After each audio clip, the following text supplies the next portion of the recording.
صباح الفل عليكم حبيباتي، عاملين ايه؟ يا رب تكونوا باحسن صحه وافضل حال يا رب العالمين. صباح الفل، صباح الورد، صباح الجمال على عينكم. النهارده ان شاء الله كده يوم جديد، ربنا يا رب يجعله يوم خير علينا وعليكم وعلى الناس اجمعين يا رب العالمين. دخلت على المطبخ زي ما انتوا عارفين ومتعودين معايا. يعني الدنيا مترتبه الى حد ما، هنقول زي الفل. البوتاجاز نضيف، الحوض معلهوش غير الصينيه بس اللي عملت فيها الكيكه امبارح، وما شاء الله يعني يا دوبك عملتها خلصت في نفس الدقيقه بتاعتها، الحمد لله بالف هنا وشفا يا رب العالمين. وبوتاجاز نضيف، والرخامة عندي يا دوبك بس عايزة تتمسح. هنا ده لبن راب مني كده، فقلت ان شاء الله هعمل بيه شوية قرص. وعملت امبارح شوية بتنجان كده مخلل، عصرت عليه ليمون سلقته، وعصرت عليه حطيت كمون وكزبرة ناشفة وشطة وملح، وحطيتهم كده وحطيتهم على الرخامة بغطيهم، ومن بالليل لليل بحطهم في التلاجة. انا بسويهم نص سوا بس علشان ايه؟ يفضل وقت معايا اطول. وباذن الله زي ما بقول لكم الرايب ده اللبن اللي راب باذن الله هعمل بيه شويه قرص كده فلاحي زي الفل. حبيت اصبح عليكم كده حبيباتي، صباح الفل صباح الجمال على عيونكم.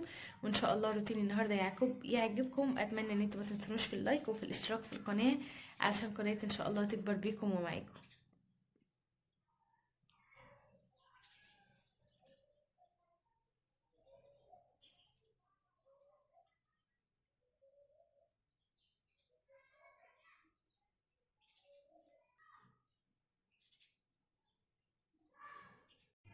دخلت كده على البلكونه، كان عندي حفاظات السجاد والكوفرته والحاجات دي لماها كده من على الحبل. والكوفرته دي انا بفرشها في حفظة السجاد دي انا بفرشها في المطبخ، مش عارفه مالي بقطع عليه.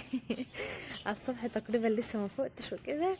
وبالليل زي ما انتم متعودين معايا كنا في التشطية دي، كنا بنقيد نار وعفش زي ما انتم شايفين الخشب معايا، وكنا بنتدفى بالليل. وكمان كده ايدنا شويه واتدفينا في الصبح. النهارده الجمعه، جمعه مباركه عليكم يا رب وعلى الناس اجمعين.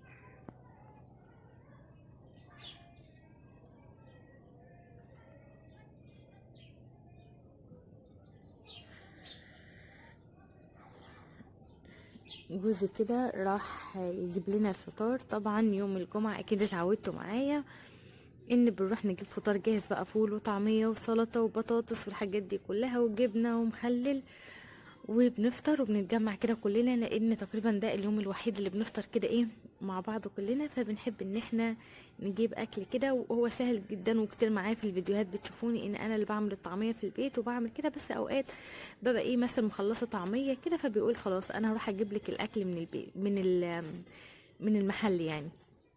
معلش اعذروني، مش عارفه مالي قاعده اقطع ليه كده في الكلام. يمكن عشان ما شربتش بس فنجان القهوه بتاعي، افطر كده واشرب فنجان القهوه بتاعي وبعد كده افوق معاكم حبيباتي.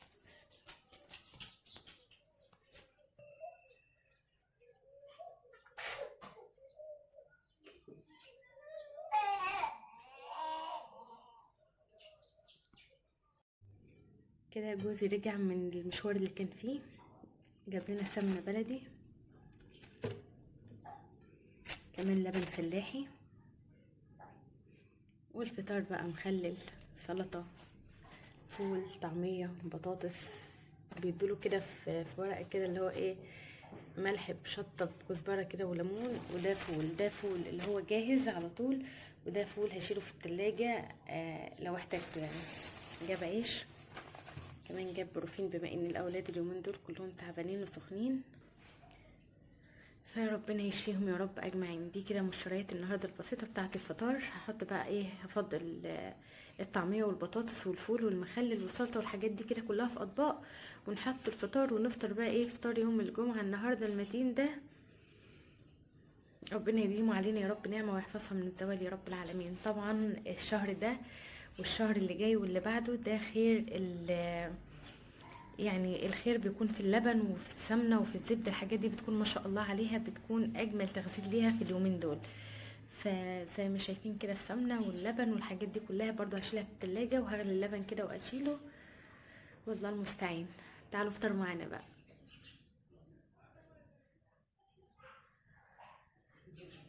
كده خلصت الفطار، حطيت في الاطباق السلطه والمخلل، الفول المدمس والبطاطس والعيش والطعمية والجبنة.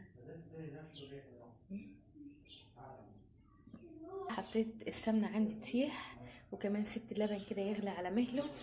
البرطمانات دي كده علشان اغسلها واعقمها كويس وافضي فيها السمنة بدل ما هو موجود في الحلة، لان الحلة مش بتاعتي، دي بتاعت الناس اللي جبت من عندها السمنة.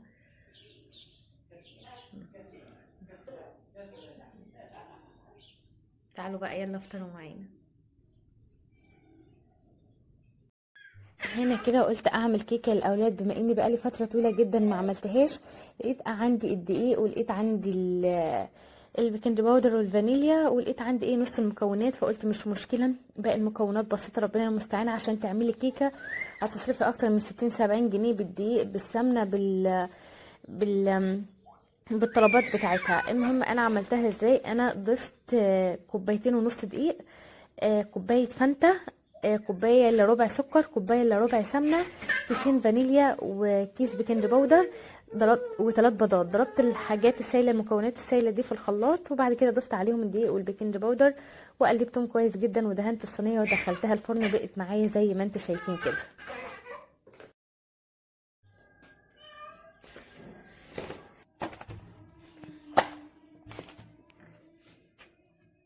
بسم الله الرحمن الرحيم.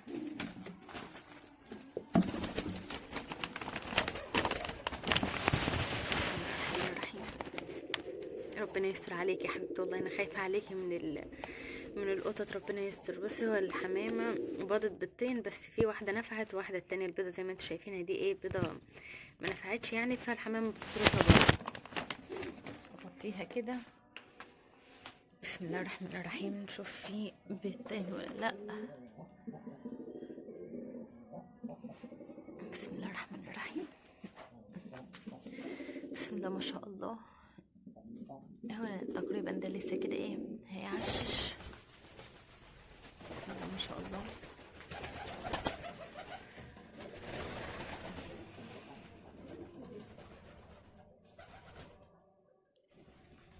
بص مغطياها ازاي علشان القطط.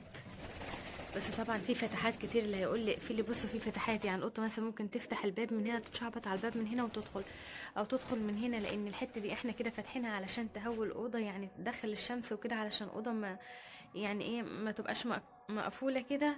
فبتدخل من اي حته، برضه بتدخل من الشباك ده، ممكن تفتح الشباك التاني ده وتدخل منه، فبيكون ليها كذا مكان تدخل منه. فربنا بقى يستر ويبارك فيهم يا رب.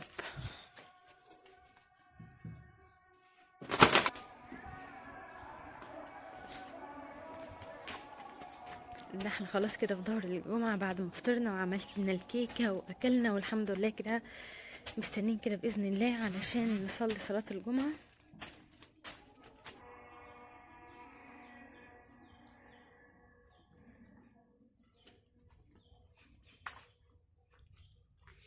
تعالوا كده شوفوا معايا الجرجير والحاجات اللي زرعناها مع بعض وصلت لغاية فين. تعالوا اوريكم حاجة كده. بصوا المرجيحة دي،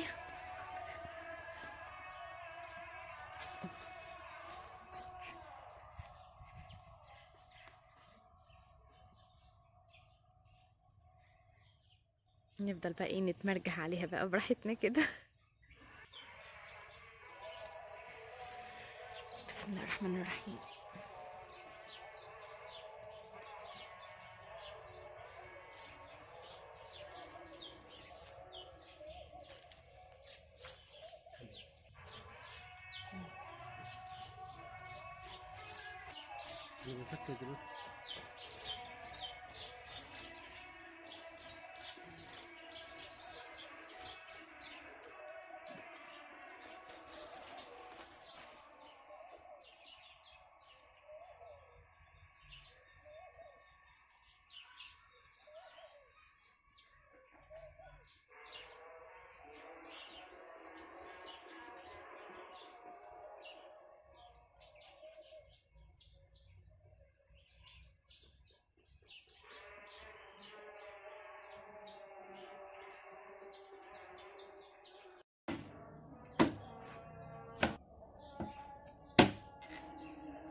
شويه كده بقت مستقيمه شويه.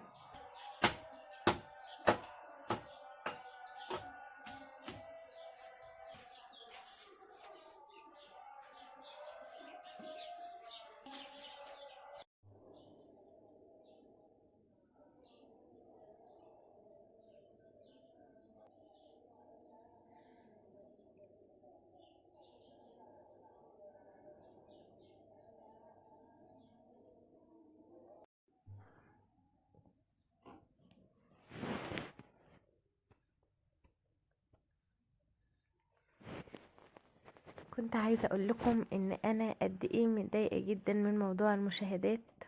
قلت لكم الكلام ده قبل كده، ان المشاهدات عندي في فيديو بتزيد وببقى مبسوطة وبقول خلاص اهو في بريق امل ولو بسيط ان شاء الله القناة بتاعتي هتترفع وهتكبر وان شاء الله تبقى كويسة.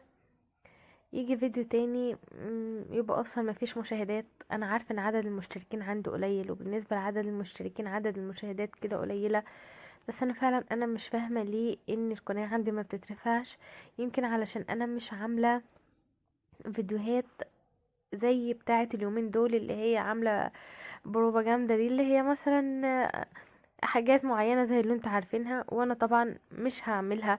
يعني انا مثلا ما بظهرش، فبالتالي مش هنزل فيديو تحدي اكل انا وزوجي، فبالتالي مثلا مش هنزل مثلا اشتري بكام الف مشتريات وانا امكانياتي مثلا انا عارفاها في حدودها قد ايه. مش مثلا هعمل فيديو مثلا، انا دي حياتي ودي دنيتي. ف... فبجد يعني كل ما اقول يا مسهل خلاص الدنيا كده هتمشي معايا، هتمشي معايا في القناة، يعني الفيديوهات تترفع. انا مش بصل القناة لاي حاجة غير ان انا احس ان انا بعمل حاجة كويسة، بعمل حاجة الناس حباها. لكن المشاهدات بتقل جدا. الموضوع ده مضايقني جدا جدا وبيخليني كل ساعة افكر اني خلاص بلاش انزل فيديوهات تاني، بلاش اتعب نفسي تاني.